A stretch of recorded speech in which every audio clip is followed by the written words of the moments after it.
Now, later this year, the Royal Navy's new £3 billion supercarrier should be ready to enter the service. Yes, now she is the biggest ship that we've ever had, and every detail has to be just right, even down to the very special paint. This is the HMS Queen Elizabeth, the Royal Navy's newest and largest aircraft carrier. This mighty lady is state-of-the-art and will be the heart of the Royal Navy's operation for decades to come. But early on, the engineers of the Queen Elizabeth encountered a problem that could have landed this multi-billion-pound vessel in hot water.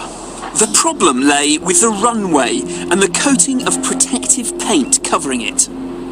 It's tough, it's durable, and it gives great grip, which is perfect if you want to stop a jet plane very quickly or prevent your crew from slipping into the sea. But this surface wasn't designed with a new generation of fighter jets in mind. It'll be home to the Lightning II, the UK's new state-of-the-art jet fighter. Unlike normal fighters, it can adjust its jet engines downwards, allowing it to land vertically, and this creates tremendous amounts of heat on the ship's deck, which is bad news for this stuff.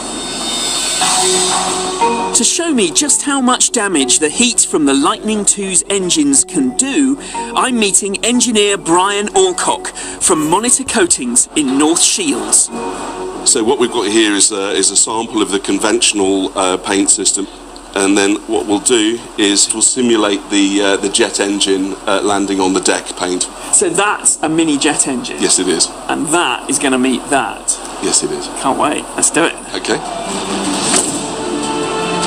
Okay, everybody good? Yeah, we're good. In 3, 2, 1. The jet heats the paint up to around 600 degrees Celsius. So, how did the conventional paint fare? Wow, look at that. There's very little of the original coating left now. It's completely gone here, and this is just one firing, so clearly this has to be repeated many, many times. That's clearly not going to work. No. Brian was tasked with finding a solution, and quickly, to avoid a costly delay to the ship's launch. His clever idea was to look at the materials used to make the engines themselves. They contain metals that can withstand the extreme heat they produce. So Brian set about trying to adapt this technology for his paint. The team cleverly mixed together two metals so they get the benefits of both. Now on here is a coating which is a mixture of aluminium and titanium. Aluminium is good at spreading heat over a large area and reducing hot spots, but it isn't very strong, so it would struggle under the weight of the jets. To get around that problem, they add titanium. Just a small amount of this metal in the mixture will give it the strength it needs. 3, 2,